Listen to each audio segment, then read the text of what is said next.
Welcome to OC3. My name is Thomas Strottner. I'm responsible for business development at Edgeless Systems. And now we talk about a very exciting topic, which is confidential computing in healthcare. We see that the adoption of confidential computing technology is especially fast in the healthcare domain. For instance, in Germany, we have a nationwide e-health system that is already running on trusted execution environments powered by Intel SGX. And today we have the University Clinic of Freiburg, which is also an organization that is now leveraging confidential computing technology. And it's my great pleasure to introduce Dr. Christian Haverkamp.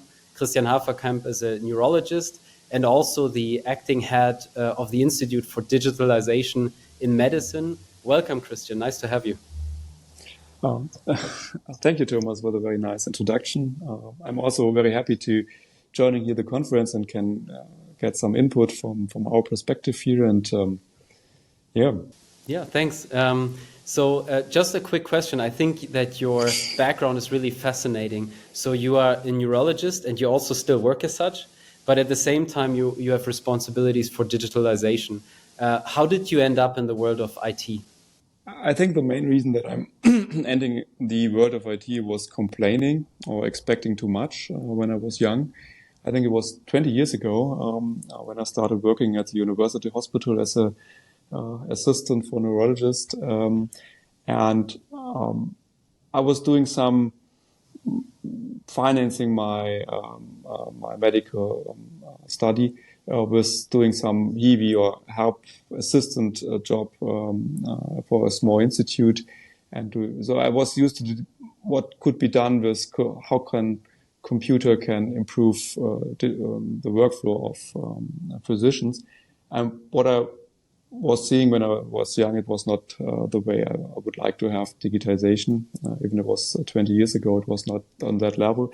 And if you're complaining too much, then someone will tell you, please help us or please join the team. And therefore I started to just with the first local project in my department, and then for the complete university hospital, and was introducing an electronic health record, a digital chart, and it was really a game changer in this period, that you now can not only has to ask a nurse where's a chart, and then you have to share this is the paperwork, and you could work on the same patient all over the clinic, share the data, have vital parameters, medication, and all the very important information at one place. That was a very huge change project, and I was a physician in the team, and I think we realized very quickly at our clinic that you need medical knowledge to change such complex structures like how doctors work, and that was the development. But I think it's also very important to stay a little bit in the field, not disconnected, and to see what impact has your decision, what's really changing if you're working as a nurse or if a physician, and therefore I decided to keep on going, doing a clinical practice. And of course I like it a lot. Emergencies, radiology is a quite exciting field. There was a lot of change also. There's a lot of introducing AI technology as well, because you have this very interesting kind of imaging evaluation, which is now done automatically, calculating how much blood is in the brain, and how many tissues at risk. And of course, we have this AI with supporters already in the field, and so it's very interesting to see both sides. Yeah, that's very interesting, and AI certainly is one of the big use cases that we talk a lot about today at the conference. Another scenario also for confidential computing is cloud computing. What is the role in what you've described, how the IT is changing? What is the role of the cloud, and how do you see cloud adoption within the IT of the university clinic? I think cloud is a very important topic for us, because we see that the maintenance of the classic infrastructure is getting too complex right now. even though we have a very huge ESX virtualization infrastructure right now, so it's not so old-fashioned, but still there are so many virtual machines with manual written descriptions of the servers and so many manual configurations and so many potential security issues that in the end it's getting more and more complex to maintain this and use a lot of manpower. If you have a new system, a new technology, you always need someone who's taking care of it. And with Kubernetes, you have a declarative approach, and then you can, and then the people who are running all the complex system have always the same approach to do that. And from my point of view, that is a game changer a little bit. That you don't, if you're running and you have to keep on running the system, you don't have all the insight of what was inside this kind of complex virtual machines. You just have containers, you have pods, and you can maintain it with all the same tools. And I think that is important. And of course, there's a lot of very interesting technology which are only cloud-based. So we have to go into cloud to use some services. For example, we are right now using cloud-based service which takes a collected ECG from ICU and tries to find out if there's atrial fibrillation as a stroke risk factor, and this is done automatically. And we just pseudonymize the data, upload the raw signal. They use the algorithm, and we get back in PDF that say, okay, there's no atrial fibrillation, there's high risk and we can, and also we need for scheduling of patient appointments. There's some very important, very big companies who taking care of this kind of appointment scheduling, like Dr. Lib, for example, and they are just providing cloud services, and you have to be able to interconnect with this kind of services. And also, regarding security, we would like to go to something like what's called a zero trust strategy, that we don't have so many, that the idea that there's a very big firewall and no one can cross it, get more and more, it doesn't make more sense, because you have still a lot of security issues, because there's always some connection between the firewalls, and it's not a good pattern to secure everything just to build a very expensive firewall appliance before it. So that is, now coming to confidential computing, there's still a lot of concerns if you're really, so if it's a German company who's offered a cloud service with that all the regulatory stuff, then it's okay. But if you want to use cloud service as a company, it gets much more complex, and there are a lot of concerns if you want to use Google or AWS or Azure services.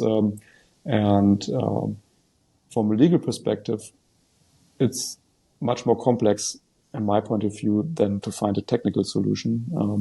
And that was why we found Agile System. Okay. So now you mentioned that confidential computing can solve these, let's say, compliance issues of the cloud. So this is predominantly a data privacy concern. That's question number one. And then who was raising these concerns and was then giving a go for cloud adoption with confidential computing? I think it's from our side, it's always a discussion with the data protection officer, and there's something you have to. I think you come to the point that you have contracts in English, very long, with a very complex settings, very in the mindset of US or global systems, and they're not compatible, or they're too complex for our lawyers, which are normally dealing with just things what's going on in the hospital, but not this kind of complex contracts with US companies, and therefore it's the main thing is really that this kind of negotiation with these companies is getting very complex. And even if you have this customer managed keys, where we have maybe a T system in between who manage the keys, which would be also maybe a solution. But this solution only works if all the contracts are in a way that our data protection officer agree with them. And of course, it has to be understandable for him. And it's getting so complex.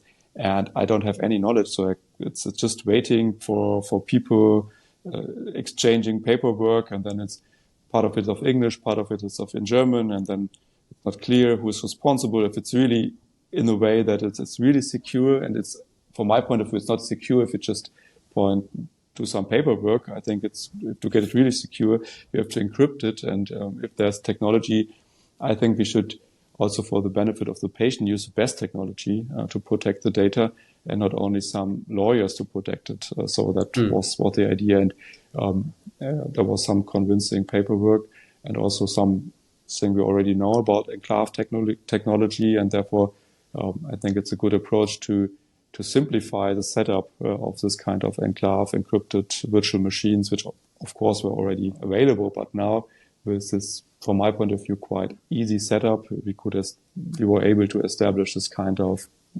trusted Kubernetes. I think, I don't know how much time it took together with my employee. I think it was a couple of hours in the end, then it was established. And this is very beneficial from my point of view. Okay, yeah, that's very interesting. So from the regulatory side and security side, I understand that the first issue was the data privacy aspects when it comes to the cloud and all the paperwork. But at the same time, you also mentioned that you aim for a zero trust strategy, and that this type of technology then also fits into your approach towards encryption. I have one final question. So as I mentioned today, we talk a lot about AI and confidential computing. So the CISO of Google Cloud today gave a keynote about confidential AI, and there was a panel by the CTOs from Intel, AMD, Azure, and a VP from NVIDIA about this topic. You already mentioned that you're using AI services and that you plan to use this more in the future. What's your perspective on this? And do you think that confidential computing can be a relevant technology to protect prompt data for LLMs or models? What's your take on this? I think it's a very complex question, because it's so fast developing field right now, and there's a lot of ideas coming from a lot of companies. So it's quite hard for me, a little bit as an outsider, to do some perspective. From my point of view, large language models are very, very interesting for medicine. We use it. We're trying out so many use cases right now, and this is really amazing how this could help you. The problem is that, of course, you just can play around with some test data or artificial data with ChatGPT, Claude, or Gemini, or all the other big models. And of course, I would like to have some kind of protected or encrypted or really secure API from these big companies. I don't know if it's possible from a technical perspective, and when it's coming, and how much effort they put into this issue. But of course, we are using our own large language models, not as large as they are, but still large. Some Llama adoptions, and we have some NVIDIA infrastructure on premise. And for us, it will be very interesting to use also H100 GPU in the cloud, because we have this kind of, you need a lot of GPU power for a short time, and then it's over, and it's not feasible to buy all this stuff. I think large language model really will deeply affect us. Is a definitely a use case for confidential computing, because it's very sensitive informations which go there. It's the complete story of the patient, and that has to be secured. And well, it's very interesting when and if this kind of secured large language models are coming. If not, I think we need to have some encrypted NVIDIA technology to train our own models or to run our own models. Yeah, thank you. So, bottom line, or what I understood from what you said is that it's relevant. There is a future of using confidential GPUs potentially in the cloud. I think that's also some of the use cases we discussed in the beginning when it comes to on-prem infrastructure. That is very expensive to get the GPUs. It's also very difficult to acquire them, and that potentially this can be also a solution for the future to have AI workloads protected. All right, I think we're also at the end of the 15-minute session. I thank you so much for the insights. It was really nice to speak to you and to hear from your experience. And yeah, talk to you soon. Thanks. Thank you very much.